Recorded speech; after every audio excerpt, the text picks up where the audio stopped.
जैसा कि आप 21 पार्टियों का संयोजन भी कर रहे हैं, साथ में आप खुद एक पार्टी के अध्यक्ष हैं, तो आपकी आगे की क्या रणनीति है? आप मतलब किसी सत्ताधारी पार्टी में फुल फॉर्म में आना चाहेंगे किसी?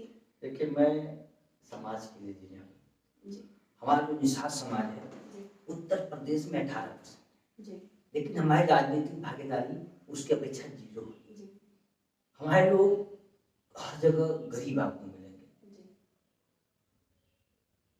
और अफसरशाही में कहीं नहीं मिलेंगे। कोई थाना में नहीं, कोई चौकी में नहीं, कोई अस्पताल में नहीं, किसी विभाग में हमारे लोग बहुत कम संख्या है। हम लोग 18% होकर के न सरकार बना पाते हैं, न अपने लोग को कहीं से अच्छी जगह सरकारी विभाग में एडजस्ट कर पाते हैं।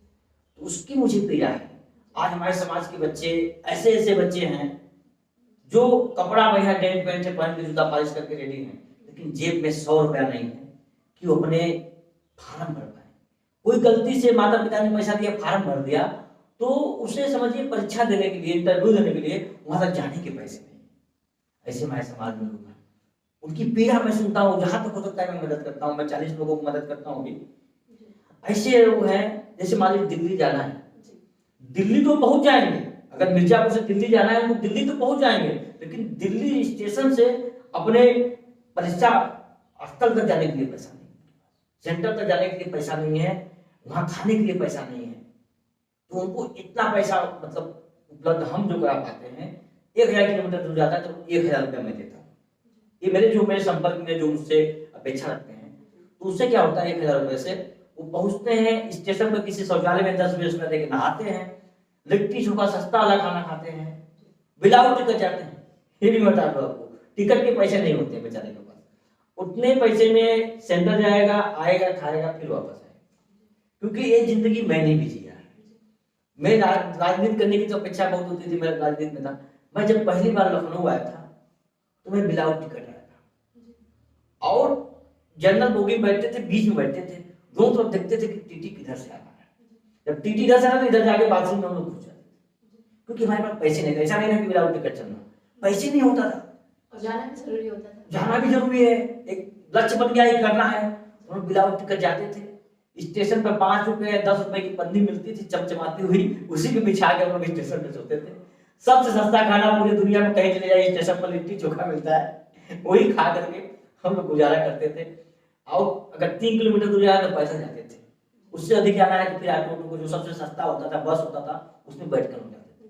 तो ये भी परेशानी हमने झेला है, हमको समझ में आता है। ऐसे मेरे भाई भी परेशानी झेल रहे हैं, तो वो पैदल ना जाए, तो उनकी मदद करने के लिए मैं कोशिश करता हूँ। तो आप पैसे से तो कहते हैं आप थोड़ी देर के लिए किसी की मदद कर सकते हैं, लेकिन आप क्या ऐसा समाज के लिए करना चाहते हैं? जैसे कि आपने बताया कि उनकी भागीदारी इतनी ज़्यादा है, उसके बावजूद भी वो कोई अच्छे मुकाम पे या प्रशासन में उनकी इतने अच्छे मतलब रैंक नहीं है, या पार्टियों में उतनी अच्छी उनकी पहुंच नहीं है, पकड़ नहीं है, या वो सत्ता में नहीं है, तो इसके लिए आप उनको क्या करना चाहते हैं? जैसे सबसे बड़ी बात ये होती है ना कि एजुकेशन, हाँ। अगर आपने अपने समाज को शिक्षित कर दिया तो वो हर जगह अपनी भागीदारी सुनिश्चित कर लेंगे। देखिए, हमारी पार्टी सामाजिक न्याय पार्टी द्वारा जी, एक बनाया गया है राम कथा और संविधान कथा। जी, हम लोग 1 लाख गांव में जाकर के राम कथा भी सुनाएंगे जी, और संविधान कथा सुनाएंगे। जी, किस प्रकार अंबेडकर साहब इतने साल पहले कोट पैंट पहन के रहते थे, कितना बड़ी सोच है। जी, वो आज इतना बड़ा संविधान लिखा है, जिनको अच्छे लोग उनके देखे जन्मदिन के दिन कितना अच्छा से कार्यक्रम हुआ। हम अपने लोगों को शिक्षा के बारे में, गांव गरीब मजदूर किसान महिला एवं नौजवान की लड़ाई लड़ने की हमारी पार्टी बनी है। तो जो गांव गरीब मजदूर किसान हमारे समाज के लोग हैं, उनको शिक्षित करेंगे और सामाजिक ज्ञान बताएंगे कि आपको ऐसे चलना चाहिए। जैसे मैं बताता हूँ लोगों जो हमारे पास आते हैं कि आज अंबानी जी, मुकेश अंबानी ऐसा दिमाग लगाए कि हर एक आदमी से उनके यहाँ महीना जाता है, चाहे रिक्शा वाला हो, चाहे भीख मांगने वाला हो। अगर वो जियो को मोबाइल लिया है तो 300 महीना देता है। आप भी देते होंगे, हम भी देते हैं, तो हर घर से उनके पास महीना जाता है। मैं आप लोगों से कहना चाहता हूँ, ऐसा कुछ काम करो, पहले अपने आप को मजबूत बनाओ। लोग क्या करते हैं, युवा नेता बन के गाँव में घूमने लगते हैं, अपना घर का भी समय बर्बाद करते हैं, अपना भी समय बर्बाद करते हैं, और वो एकदम जमीन हो जाते हैं। अपने आप को मजबूत बनाओ, मेहनत करके कमाओ पैसा, पहले अपने आप को मजबूत बनाओ, फिर दूसरों की सहायता करो। सर्वप्रथम हमें जानते हैं कि अगर मैं मजबूत रहूंगा तभी मैं दूसरे की मदद कर दूसरे सकता की हूँ। मदद। जब मेरे जेब में रुपया नहीं होंगे, मेरे पास कुछ नहीं होगा, मैं दूसरे की मदद कैसे कर सकता हूँ? जैसा कि अभी आपने बताया कि डॉक्टर भीमराव अम्बेडकर जी आपके आदर्श हैं, एक मतलब इनडायरेक्टली ही सही आपने कहा कि वो इतने प्रसिद्ध हुए या उनको लोग इतना आज जानते हैं, तो और कौन कौन आपके आदर्श हैं? देखिए, मैं ब्रह्मानंद मोदी जी को मानने वाला हूँ। जी स्वामी ब्रह्मानंद मोदी हमीरपुर के रहने वाले, जी उनको मैं माना। उन्होंने पैसा का त्याग किया था जीवन में। जी उन्होंने पैसा कहाँ लगा नहीं छुआ था, जी और उन्होंने प्रण किया था। वो संत थे, पैसा छोड़ दिए थे। जी एक बार, बहुत पुरानी बात है, वो दिल्ली में गए, लोकसभा को घेराव किए, 500 साल हो गए था, लेकिन उनको अंदर नहीं आने दिया। तो पुलिस वाले बोला, पुलिस वाले से जाके पूछे बाबा ने कि इसमें अंदर जाने के लिए क्या करना पड़ेगा। उन्होंने कहा इसमें अंदर जाने के लिए आपको सांसद बनना पड़ेगा। जब सांसद बन पाएंगे तब आप सांसद बोर्ड में जा पाएंगे। कहे अच्छा, तो चुनाव लड़े, सांसद बने, पैसा का त्याग किए थे, चुनाव लड़े, सांसद बने, उसके अंदर गए, अपनी बातों को रखे। तो मैं उनकी कहानी, जब उनके जन्मदिन के दिन मैं मुख्य अतिथि बन के गया था। हम लोग, हमारे डॉक्टर लेखराज जी, हम लोग हेलीकॉप्टर से गए थे, उनके मंदिर में फूल वर्षा किए थे हेलीकॉप्टर से। जब मैं उनकी कहानी सुना, मैं उनसे बहुत प्रभावित हुआ। तब मैंने पैसा का त्याग किया। और मैं बता दूं, जब से मैंने पैसा का त्याग किया, ईमानदारी से बता रहा हूँ, हमें कोई चीज की कमी नहीं है। तब से आपकी लोकप्रियता हाँ, बढ़ रही है। मैं लखनऊ में रेलवे स्टेशन पे सोया हूँ, लखनऊ में 400 रुपया 500 रुपया का होटल भी लेके सोया हूँ। फिर धीरे धीरे आज सब व्यवस्थाएं लखनऊ में हो गई हैं, अच्छे से रहना, खाना पीना का सब धीरे धीरे लोगों ने मदद करते गया। राजनीति में हमारे समाज के लोग मदद करते रहे हैं, तो हम लोग आगे बढ़े हैं। लेकिन समाज के लिए मैं काम करूंगा, अपने समाज, गरीब समाज है, उसको आगे बढ़ाने के लिए मेरा तो मित्र। आप एक तरफ कहते हैं कि मैं कोई पार्टी में नेता के पद के लालच में नहीं आया हूँ, सिर्फ मैं समाज सेवा के लिए आया हूँ। लेकिन एक तरफ आप ये भी कह रहे हैं कि अगर आप राजनीति में नहीं होंगे या किसी मुख्य पद पे नहीं बैठे होंगे, तो शायद आप अपने जो आपकी कम्युनिटी है, समुदाय है, उसकी मदद उतने अच्छे तरीके से नहीं कर पाएंगे। जब आप सत्ता में होते हैं, आपके पास अधिकार आ जाते हैं, और जब अधिकार आ जाते हैं तो आप उनका भला कर पाते हैं, आज मेरे पास आप उनकी बात उठा पाते हैं। तो इसके बारे में क्या कहेंगे? देखिए, मेरे पास, मैं कोई पद पे नहीं हूँ, केवल पार्टी चलाता हूँ, लेकिन सब बीजेपी के बड़े नेताओं के संपर्क में हूँ। तो अपने समाज के जो काम होते हैं, जितनी परेशानियां होती हैं, वो हमारे पास आते हैं। तो मैं बड़े नेताओं के पास ले जा करके फोन करा के कोशिश करता हूँ कि हल हो जाए। लेकिन जब मेरे पास पावर रहेगा तो मैं खुद हल करूंगा। लेकिन आज मेरे पास नहीं है, लेकिन फिर भी जहां तक होता है मैं कोशिश करता हूँ लोगों का हल हो, और अच्छा रास्ता बताता हूँ कि आप आगे बढ़े। जैसे गाँव में एक होता है ना, मैं लोगों को सिखाता हूँ। देखिए, एक मेरी आदत रही है, कभी भी आप अगर चाहें कि मैं बॉस बनूं, मेरे ऊपर कोई आदेश देने वाला ना हो, तो आप आगे बढ़ सकते हैं। कोई चीज, जैसे मैं हेलीकॉप्टर में बैठने का सोचा, बन गया, मेरा भी सपना है समाज को आगे बढ़ाने का, मैं करूंगा। मैं रातों दिन मैंने घर द्वार त्याग किया, क्या मेरा घर नहीं, मेरा भी परिवार, मैं घर पे जाकर आपके साथ होता हूँ, लेकिन नहीं, त्याग करना पड़ेगा। पैसा का त्याग, घर द्वार का त्याग, हर चीज का त्याग नहीं करेंगे तो समाज को हम आगे नहीं बढ़ा सकते ना अपने आप को।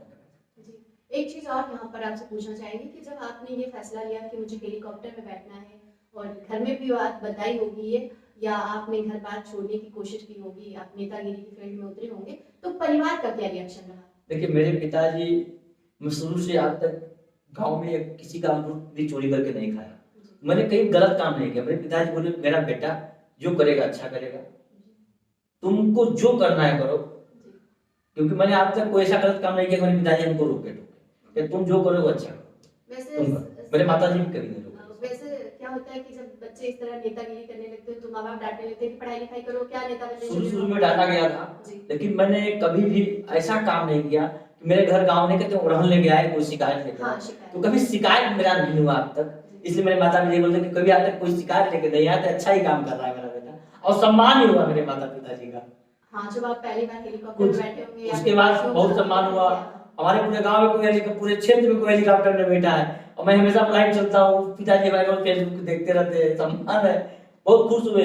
इस बार दीपावली में कई हमारे आईएएस साथी, अब तो मैं आईएएस लोगों से सब बैठने लगा, तुम्हारे घर मिठाई लेके गए थे, हमारे पिताजी को सीधा चौड़ा हो गया कि डीएम साहब मिठाई लेके आए मेरे बेटा को देने के लिए। तो इस सबसे सम्मान बढ़ता है। तो अभी आपने आगे क्या सोचा है? आगे देखिए, मैं समाज के लिए हमेशा लड़ाई लड़ रहा हूँ। मैं अभी, मेरा जो दिमाग है, जो हमारे युवा साथी हमारे समाज के हैं, उनको कैसे मैं नौकरी में लाऊं, कैसे उनको अफसरशाही में लाऊं, उनको ताकत दूं, किस प्रकार उनको मैं मेहनत करके आगे बढ़ा सकता हूँ, यही मेरी सोच है। और मैं कुछ ऐसा मैं हमेशा बात रखता हूँ कि कुछ आगे बढ़े।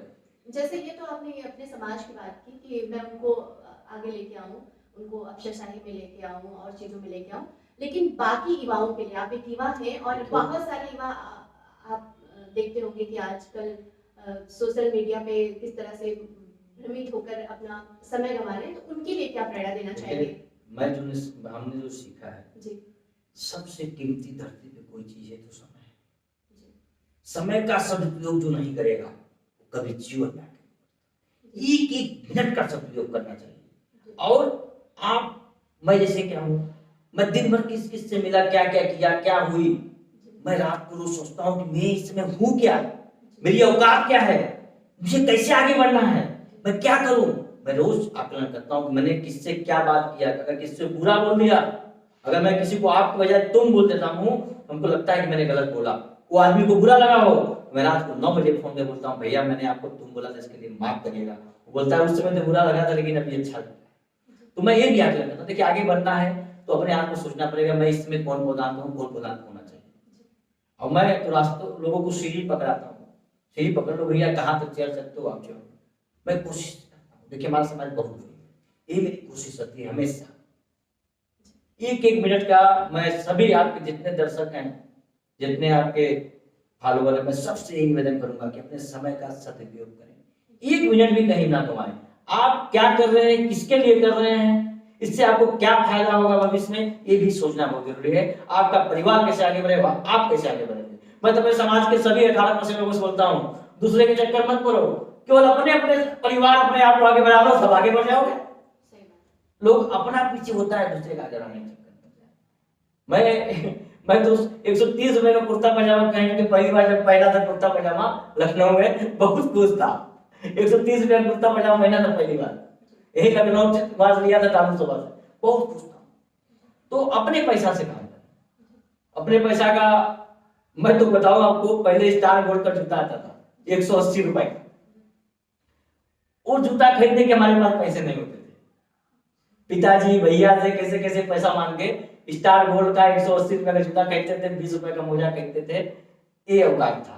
आज की डेट में मैं 6000 से लेकर 18000 का जूता पहन लेता हूँ मेहनत की बदौलत। मैं चाहता हूँ सब मेहनत करें। जब मैं मछली मार के यहाँ तक पहुंच सकता हूँ, सब कुछ कर सकता हूँ, तो आप क्यों नहीं कर सकते। सब करेगा, लेकिन अपने आप को दृढ़ संकल्प में एक ही काम करना है। रोज लोगों के बदलते रहते हैं सपने, आज IAS बनना है, कल वकील बनना है, परसों डॉक्टर बनना है, तो आदमी बन ही नहीं पाएगा ना।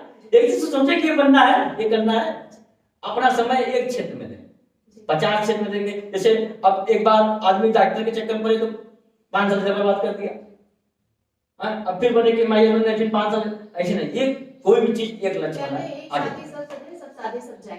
तो लक्ष्य आप एक ही बनाइए जिससे आपको हासिल हो सके। अभी हमारे साथ जुड़े प्रदीप निषाद जी हमारे खास बातचीत प्रोग्राम में, और जैसा कि आपने जाना कि इन्होंने एक हेलीकॉप्टर पर बैठने का सपना संजोया और उस सपने को बहुत ही जल्द कम समय में इन्होंने साकार कर लिया, और युवाओं के लिए ये प्रेरणा दे रहे हैं कि वो अपने समय का सदुपयोग करें। बहुत बहुत धन्यवाद, और फिर मुलाकात होगी किसी अगले कार्यक्रम में।